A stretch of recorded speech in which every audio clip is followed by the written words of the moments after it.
Hello दोस्तों, my self doctor Ravindra गोले। मैं मेरे कुछ दोस्त हैं जिन्होंने मुझे कहा था कि यार डॉक्टर साहब, जूलॉजी का जूलॉजी के लिए हिंदी में कुछ ज़्यादा डाटा अवेलेबल नहीं है और कुछ पुराने पेपर्स भी सॉल्व करवाने हैं, उन्हें पढ़ना भी था। तो उन्होंने कहा कि यार डॉक्टर साहब, आपने तो आप तो बन गए डॉक्टर, तो आप हमारी भी तैयारी करवा दो। तो मैंने सोचा, मैंने पहला वीडियो बनाया है। प्रीवियस ईयर के क्वेश्चंस हैं और उनके आंसर्स के साथ में तथ्य भी मैंने ऐड किए हैं। वैसे मैं 2021 MPPSC दी थी मैंने, वेटनरी असिस्टेंट सर्जन के लिए, जिसमें मेरे अभी गवर्नमेंट जॉब में पोस्टेड हुए। तो चलो चालू करते हैं। Question number 51। बाकी जो 1 to 50 जो क्वेश्चन थे वो जीके के क्वेश्चन थे, जो मैंने हटा दिए हैं। अभी अपन सिर्फ जूलॉजी पर फोकस करेंगे। तो पहला क्वेश्चन है हमारा, ई कोलाई में लैक्टोज का जल अपघटन ग्लूकोज व गैलेक्टोज में करने वाला एंजाइम है। हमारे पास जैसे ribozyme, beta galactosidase, alpha galactosidase और इंसुलिन, है ना। ये एंजाइम्स के नाम है। तो अब इसका आंसर क्या है? तो इसका आंसर है बीटा गैलेक्टोसाइडेस। यह एंजाइम लेगजेन जो जीन द्वारा निर्मित होता है, लेक ओपेरॉन जो होता है उसका भाग है, और लेक्टोज और लेक्टोज को ग्लूकोज और गैलेक्टोज में तोड़ता है। मतलब कि जो लेक्टोज है उसको, यह लेक्टोज बीटा गैलेक्टोसाइडेज एंजाइम की उपस्थिति में ग्लूकोज और गैलेक्टोज में टूटता है। ठीक है। अब नेक्स्ट क्या है कि अंतरावस्था में केंद्रक के निकट पाई जाने वाली संरचना के लिए सेंट्रोसोम शब्द किसने दिया? तो ये पूछ रहे हैं कि सेंट्रोसोम शब्द किसने दिया। तो इसका आंसर है टी बोवेरी, है ना। T Boveri T Theodor Boveri यानी टी बोवेरी ने 1888 में सेंट्रोसोम शब्द का उपयोग किया था। सेंट्रोसोम कोशिका विभाजन में धुरी यानी स्पिंडल निर्माण में सहायक होता है। से ठीक है। अब नेक्स्ट क्वेश्चन, टे सेक्स रोग, आई सेल रोग, पोम्पे रोग, हर्सल सिंड्रोम आदि रोग किसके विकृत कार्य के कारण होते हैं? तो परक्सीसोम, क्लैक्सीसोम, हार्मोन, लाइसोसोम। तो इसका सही उत्तर है डी, लाइसोसोम। ये लाइसोसोमल स्टोरेज डिसीज है।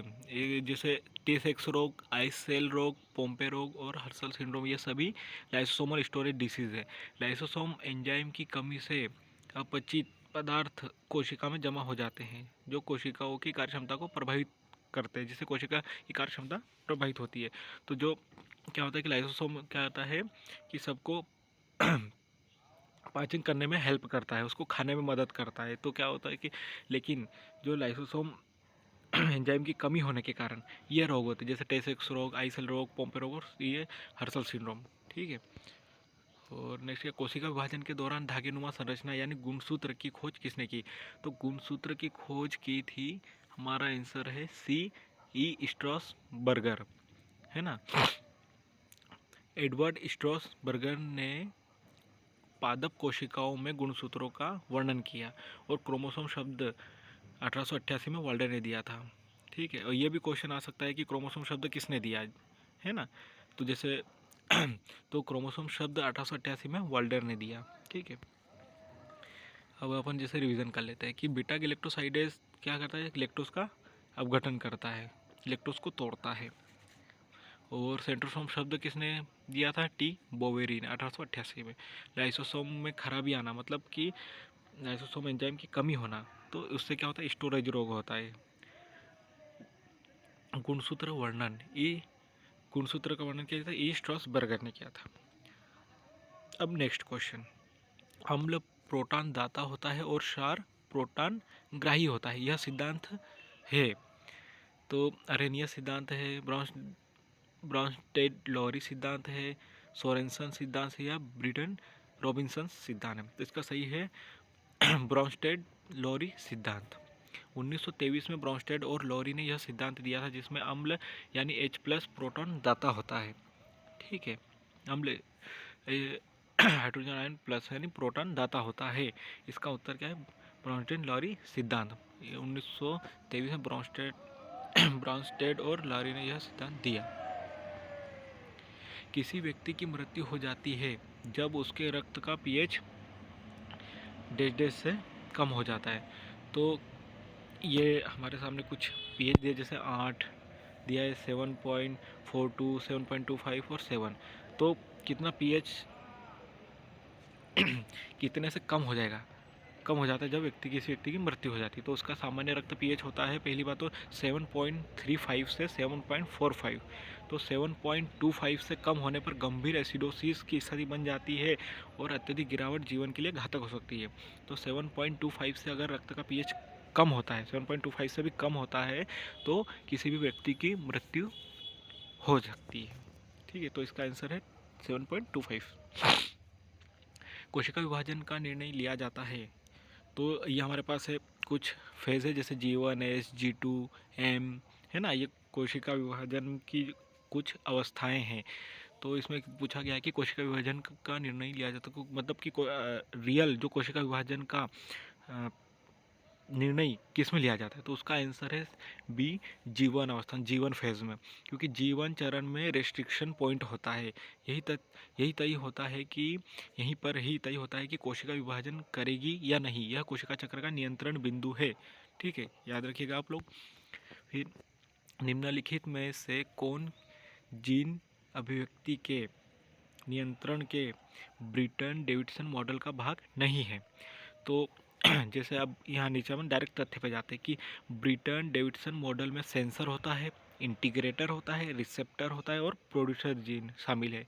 लेकिन प्रोमोटर इस मॉडल का घटक नहीं है, मतलब प्रोमोटर नाम का शब्द इसमें उपयोग नहीं हुआ है ना, इस ब्रिटन और डेविडसन मॉडल में। इसलिए इसका आंसर आएगा प्रोमोटर। ठीक है। डीएनए प्रतिकृति के दौरान दोनों पैतृक स्ट्रैंड्स को अलग किया जाता है। ठीक है, तो अब मैं आपको सब बता देता हूँ। जैसे कि हेलिकेज एंजाइम हाइड्रोजन बॉन्ड को तोड़कर दोनों स्ट्रैंड्स को अलग करता है, इसलिए इसका आंसर आएगा डीएनए हेलिकेज। ठीक है। और डीएनए पॉलीमरेज क्या करता है कि डीएनए पॉलीमरेज नया स्ट्रैंड बनाता है ना, प्राइमर का उपयोग करके नया स्ट्रैंड बनाता है। ठीक है। डीएनए गायरस क्या होता है कि कुंडलन कुंडलन तनाव को कम करता है डीएनए गायरस, है ना। तो हमारे से पूछा गया है कि डीएनए प्रतिकृति के दौरान दोनों पैतृक स्ट्रैंड्स को अलग किया जाता है। तो इसका आंसर है B, DNA helicase. DNA enzyme hydrogen बांध तोड़कर दोनों स्ट्रैंड्स को अलग करता है। जैसे अम्ल क्षार सिद्धांत किया था ब्रॉन्स्टेड लॉरी ने दिया था। रक्त पीएच मृत्यु सीमा होती है 7.25। अगर इससे नीचे गया पीएच तो मृत्यु हो सकती है। कोशिका विभाजन का निर्णय लिया जाता है G1 फेज में, है ना। ब्रिटन और डेविडसन मॉडल में प्रोमोटर नहीं होता है और डीएनए स्ट्रैंड को अलग करता है हेलिकेज। ठीक है, ये रिवीजन था हमारा। अब एंजाइम ग्लूकोज 6 फॉस्फेट किस में पाया जाता है। तो एंडोप्लाज्मिक रेटिकुलम में, लाइसोसोम में, माइटोकॉन्ड्रिया में या न्यूक्लियस में। तो इसका उत्तर है ए, एंडोप्लाज्मिक रेटिकुलम में। वैसे एंडोप्लाज्मिक रेटिकुलम, रफ एंडोप्लाज्मिक और स्मूथ एंडोप्लाज्मिक रेटिकुलम, दो टाइप के रेटिकुलम होते हैं। ठीक है, तो इसका आंसर है एंडोप्लाज्मिक रेटिकुलम। तथ्य क्या है कि ग्लूकोज 6 फॉस्फेट एंजाइम, यह एक एंजाइम है जो मुख्यतः यकृत की यानी लीवर की कोशिकाओं में स्मूथ एंडोप्लाज्मिक रेटिकुलम में पाया जाता है। यह एंजाइम ग्लूकोज 6 फॉस्फेट को ग्लूकोज में बदलता है। क्या ये इंपॉर्टेंट है कि यह एंजाइम ग्लूकोज 6 फॉस्फेट को ग्लूकोज में बदलता है। यह प्रक्रिया ग्लूकोनियोजेनेसिस या ग्लूकोजिनोलाइसिस में महत्वपूर्ण है। ठीक है। अब नेक्स्ट क्वेश्चन, किसी रोगजनक यानी पैथोजेन के फेगोसाइटोसिस के बाद बनने वाला फेगोसोम लाइसोसोम से मिलकर क्या बनाता है ना। तो इस फागोसोम, फेगोलाइसोसोम, मेम्ब्रेन अटैक कॉम्प्लेक्स या प्रोटियोसोम। तो इसका उत्तर है बी, फेगोलाइसोसोम, है ना। तो फेगोसाइटोसिस मतलब किसी भी एंटीजन या पैथोजन, है ना, सॉरी पैथोजन को जब डब्ल्यूबीसी खाती है तो उसको फेगोसाइटोसिस कहते हैं ना, उसको मतलब फॉरेन बॉडी को खाना। तो फेगोसाइटोसिस के दौरान कोशिका रोगजनक को निगलकर फेगोसोम बनाती है। ठीक है, जब वो उसको निगलती है पैथोजन को तो वो फेगोसोम बनाती है। अब फेगोसोम लाइसोसोम से जुड़कर फेगोलाइसोसोम बनाता है। ठीक है, तो फेगोलाइसोम में पाचक एंजाइम रोगजनक को नष्ट करते हैं। ठीक है, समझ गए आप कि फेगोलाइसोम में पाचक एंजाइम होते हैं जो रोगजनक को यानी पैथोजन को नष्ट कर देते हैं। अब नेक्स्ट है, निम्न में से कौन सा मार्ग यानी पाथवे कॉम्प्लीमेंट सिस्टम द्वारा सक्रिय नहीं होता है? तो अल्टरनेट मार्ग, क्लासिकल मार्ग, इंटरफेरॉन मार्ग या लेक्टिन मार्ग है। तो इसका आंसर है इंटरफेरॉन मार्ग, है ना। कॉम्प्लीमेंट सिस्टम के 3 मुख्य मार्ग है। पहला क्लासिकल मार्ग है, अल्टरनेट मार्ग है और लेक्टिन मार्ग है। तो इंटरफेरॉन मार्ग जैक स्टेट सिग्नलिंग से संबंधित है। यह कॉम्प्लीमेंट सिस्टम का भाग नहीं है, इसलिए इसका आंसर आएगा कि यह इंटरफेरॉन मार्ग। ठीक है। कॉम्प्लीमेंट सिस्टम के मुख्य कौन कौन से मार्ग? क्लासिकल, अल्टरनेट और लेक्टिन, लेकिन इंटरफेरॉन नहीं, इसलिए इसका आंसर आएगा इंटरफेरॉन मार्ग। ठीक है। नेक्स्ट, कप्पा और लैम्बडा लाइट चेन जीन के बारे में कौन सा कथन असत्य है ना। ये क्या पूछ रहा है कि कौन सा कथन असत्य है? तो दोनों एक ही क्रोमोसोम पर स्थित होते हैं, बी वी और जेड खंडों से पूर्ण लाइट चेन जीन बनता है, या नैनोमर और हेप्टामर संरक्षित क्षेत्र उपस्थित होते हैं, या वी और जे क्षेत्र का पुनर्संयोजन रिकॉम्बिनेंट एंजाइम द्वारा होता है। इसका सही उत्तर आएगा ए, दोनों एक ही क्रोमोसोम पर स्थित। ये असत्य कथन है ना, क्योंकि कप्पा और लैम्बडा लाइट चेन जीन अलग अलग क्रोमोसोम पर स्थित होते हैं, और ये क्या बोल रहा है कि एक ही क्रोमोसोम पर होते हैं। ठीक, और वीजे रिकॉम्बिनेशन द्वारा पूर्ण लाइट चेन बनती है। इस प्रक्रिया में RAG1 और RAG2 यानी रिकॉम्बिनेज एंजाइम कार्य करते हैं। ठीक है। नेक्स्ट, रेट्रोवायरस कैंसर उत्पन्न करने में सक्षम होते हैं क्योंकि वे अत्यधिक संख्या में संतति वायरस बनाते हैं, या ट्यूमर सप्रेसर जीन से लाते हैं, से जीन ले जाते हैं, अपने पोल जीन में पॉइंट म्यूटेशन रखते हैं, या प्रोटो ऑन्कोजीन और अपने जीनोम में ले जा सकते हैं। तो सही उत्तर है इसका डी, प्रोटो ऑन्कोजीन अपने जीनोम में ले जा सकते हैं, है ना। ठीक है। कुछ रेट्रोवायरस अपने जीनोम में प्रोटो ऑन्कोजीन ले जाते हैं, इसलिए इसका उत्तर आएगा प्रोटो ऑन्कोजीन अपने जीनोम में ले जा सकते हैं। यह जीन कोशिका की अनियंत्रित वृद्धि यानी अनकंट्रोल्ड सेल डिवीजन का कारण बन सकता है। ठीक, उदाहरण जैसे रोफ सार्कोमा वायरस, है ना। ठीक है, एग्जाम्पल याद रख लेना आप लोग। नेक्स्ट क्वेश्चन, निम्न में से कौन सा कैंसर उत्पन्न करने वाला वायरस RNA को अपना आनुवंशिक पदार्थ यानी जेनेटिक मटेरियल रखता है? तो human papilloma virus HPV, hepatitis B virus HBV, human T cell leukaemia virus HTLV1, human herpes virus HHV8। इसका सही उत्तर है HTLV1, है ना, human T cell leukaemia virus. तो HTLV1 एक रेट्रोवायरस है। रेट्रोवायरस में RNA आनुवंशिक पदार्थ होता है। यह एडल्ट टी सेल यानी ल्यूकेमिया या लिम्फोमा का कारण बन सकता है। HPV, HBV और HHV8 DNA वायरस हैं, बल्कि, है ना, HPV, HBV और HHV8 DNA वायरस है, लेकिन HTLV human T cell leukaemia virus ये RNA वायरस है। ठीक है। नेक्स्ट, कौन सी तकनीक लक्षित जीन परिवर्तन यानी नॉकआउट, नॉक-इन, प्रिसाइज एडिटिंग तथा नियंत्रित अभिव्यक्ति में उपयोगी है? तो जीन थेरेपी, CRISPR या CS तकनीक, CAR टी सेल थेरेपी, या RNA इंटरफेरेंस। सही उत्तर आएगा CRISPR या CS तकनीक, है ना। तो क्रिस्पर या केस एक जीनोम एडिटिंग टूल है। यह DNA के विशिष्ट स्थान पर कट यानी डबल स्टैंड ब्रेक लगाता है। इससे जीन नॉकआउट या नॉक इन तथा प्रेसाइज म्यूटेशन संभव है इससे, है ना। ठीक है, जीन का, है ना। टिश्यू कल्चर द्वारा वायरस मुक्त पौधे किस भाग से प्राप्त किए जाते हैं? टिश्यू कल्चर द्वारा वायरस मुक्त, है ना, वायरस मुक्त पौधे किस भाग से प्राप्त किए जाते हैं? तो तना, जड़, एपिकल मेरिस्टेम या फिर हाइपोकोटाइल। तो सही उत्तर आएगा एपिकल मेरिस्टेम, है ना। एपिकल मेरिस्टेम में वायरस की सांद्रता बहुत कम या अनुपस्थित होती है, इसलिए वायरस मुक्त पौधा बनाने के लिए जो टिश्यू कल्चर लिया जाता है वो एपिकल मेरिस्टेम से लिया जाता है। मेरिस्टेम कल्चर से वायरस फ्री प्लांट तैयार किए जाते हैं। यह विधि विशेष रूप से आलू, गन्ना आदि में उपयोगी है। ठीक है, उदाहरण बहुत अच्छा है इसका, आप याद कर लेना। कैंसर युक्त और सामान्य यकृत ऊतक में वैश्विक जीन अभिव्यक्ति यानी ग्लोबल जीन एक्सप्रेशन प्रोफाइलिंग जानने के लिए कौन सी तकनीक उपयुक्त है? एलाइजा या नॉर्दर्न ब्लॉट, डीएनए माइक्रोएरे या सोदर्न ब्लॉट? तो सही उत्तर आएगा डीएनए माइक्रोएरे। डीएनए माइक्रोएरे हजारों जीनों की अभिव्यक्ति एक साथ माप सकता है।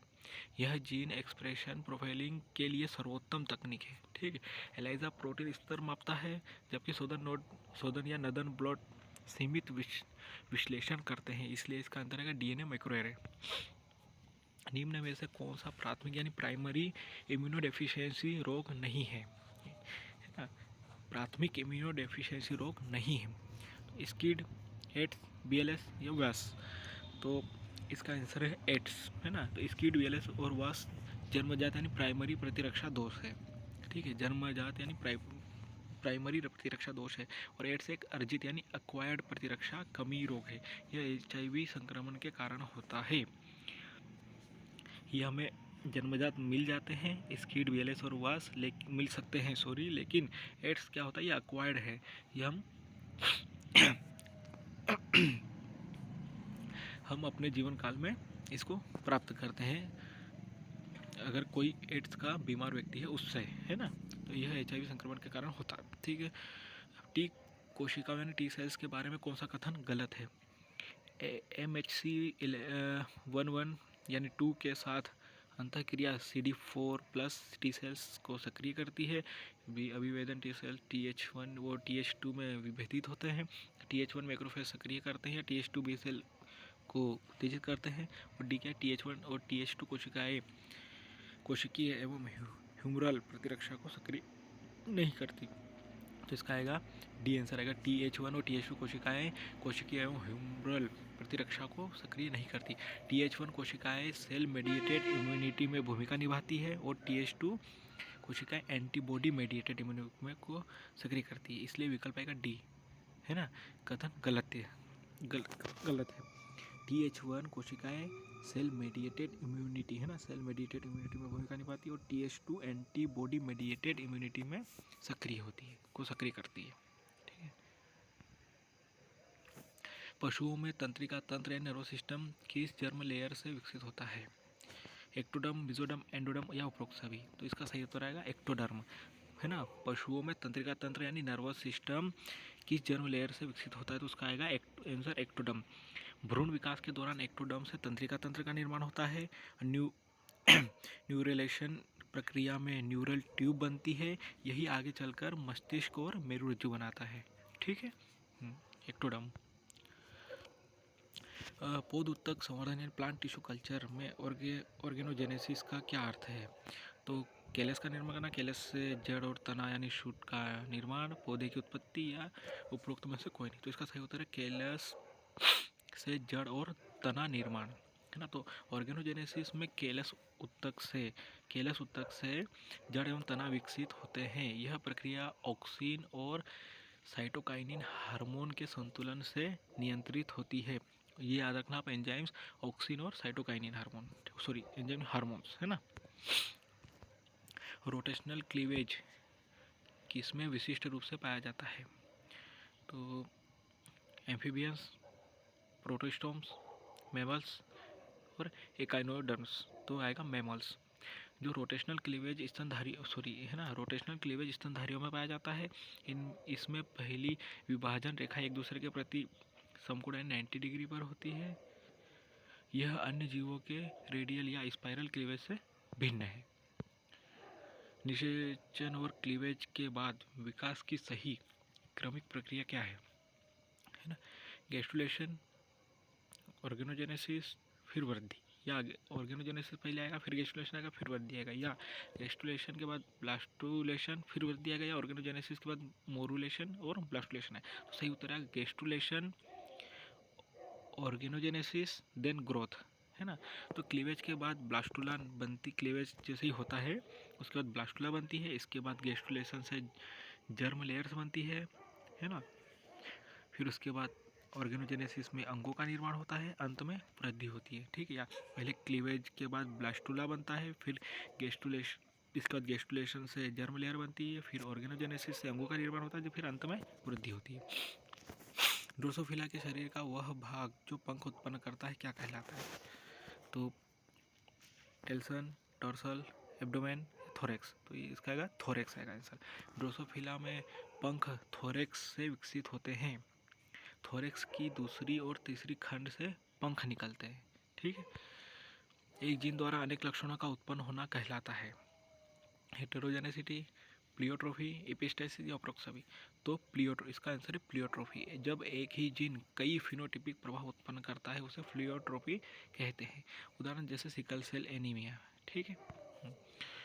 न्यूरल क्रेस्ट कोशिकाएं जब डोर्सोलेटरल मार्ग अपनाती है तो वे क्या बनती है?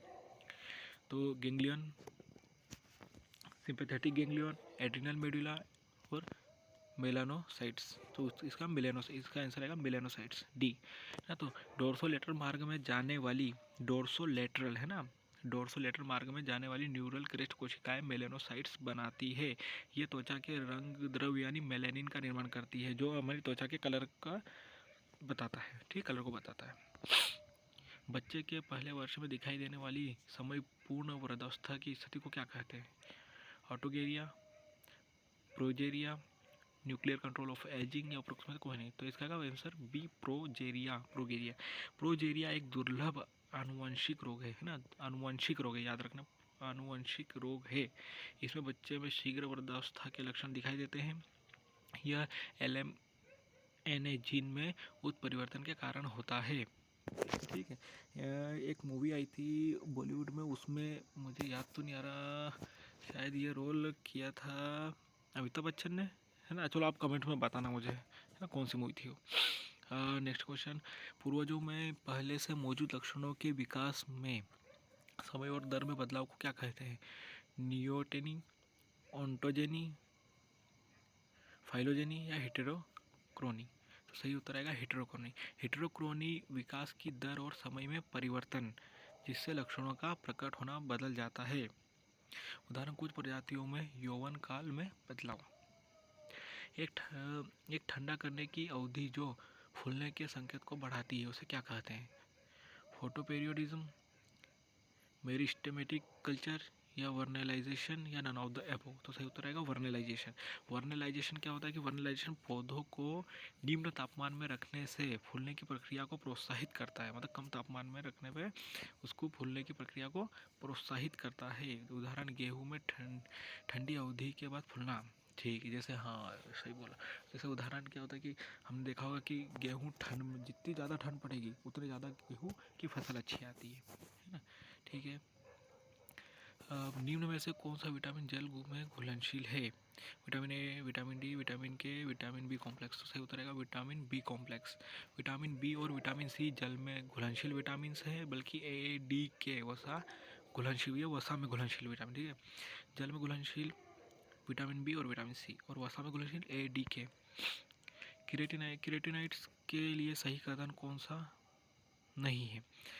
तो ये मुख्य सहायक पिगमेंट है, इसमें ऑरेंज, केराटिन और येलो जेंथोफिल शामिल है। ये 550 से 600 नैनोमीटर रंग का अवशोषण करते हैं, या ये टमाटर में के फलों और गाजर की जड़ों में पाए जाते हैं। तो इसका उत्तर है ये 550 से 600 नैनोमीटर तरंग दैर्ध्य का अवशोषण करते हैं। तथ्य क्या है कि केरोटीन और जेंथोफिल 500 से 400 से 500 यानी नीली या हरित का अवशोषण करते हैं, जबकि और 550 600 नैनोमीटर में कम अवशोषण होता है। फोटो रेस्पिरेशन के बारे में कौन सा कथन गलत है? इसमें C2 साइकिल भी, इसे C2 साइकिल भी कहते हैं, या ग्लाइसिन क्लोरोप्लास्ट में सीरिन में परिवर्तित होती है, या तीसरा यह प्रक्रिया क्लोरोप्लास्ट, पेरोक्सिसोम और माइटोकॉन्ड्रिया में पूरी होती है, या चौथा इस प्रक्रिया में बनने वाला H2O2 कैटालाइज एंजाइम द्वारा नष्ट नहीं होता है। तो इसका आंसर आएगा डी, है ना। H2O2 को कैटालाइज एंजाइम द्वारा नष्ट किया जाता है, बल्कि इसमें बोल रहा है कि नहीं किया जाता, लेकिन इसमें किया जाता है, इसलिए इसका आंसर आएगा H2 D. Photo respiration chloroplast, peroxisome और माइटोकॉन्ड्रिया में ही होता है। एथिल अल्कोहल है ना, एथिल अल्कोहल की इस प्रक्रिया का अंत उत्पाद है ग्लाइकोलाइसिस, सिट्रिक एसिड साइकिल या फर्मेंटेशन या डी ग्लाइकोलेट साइकिल। तो सही उत्तर आएगा फर्मेंटेशन, है ना। एनारोबिक शर्करा विघटन में एथिल अल्कोहल का उत्पाद होता है। उदाहरण, यीस्ट में ग्लूकोज से एथिल अल्कोहल का निर्माण होता है ना।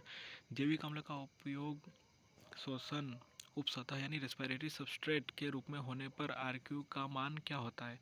तो इसका उत्तर है बी, <1 है ना, <1, क्योंकि R Q is equal to CO2 उत्सर्जन या O2 उपभोग।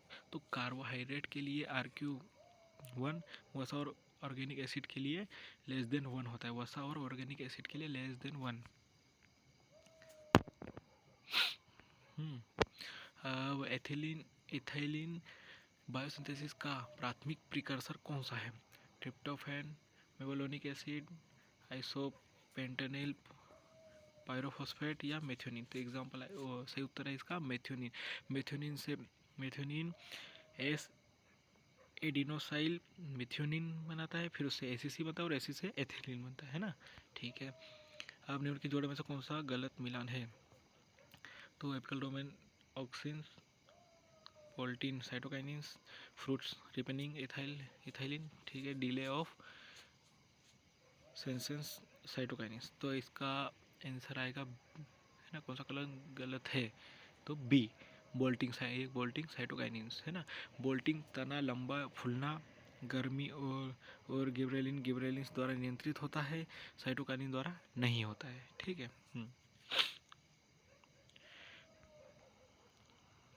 ठीक है दोस्तों, मेरी हिंदी थोड़ी ख़राब है क्योंकि मैंने जो डिग्री करी है वो पूरी इंग्लिश में करी है। तो मैं कोशिश कर रहा हूँ कि आपको हिंदी में ट्रांसलेट करके या हिंदी में आपको डाटा उपलब्ध करवाऊँ ताकि आप अच्छे से तैयारी कर सको। और हो सकता है मेरी पढ़ने में कुछ गलतियाँ हुई होगी, उसके लिए सॉरी। और अगर आपको अच्छा लगा और इसके आगे के और भी क्वेश्चंस हैं, है ना, प्रीवियस ईयर से अगर मैं और वीडियो बनाऊँ तो आप लाइक शेयर करना और सब्सक्राइब करना और कमेंट में बताना कि मुझे नेक्स्ट वीडियो बनाना चाहिए कि नहीं। Thank you, best of luck.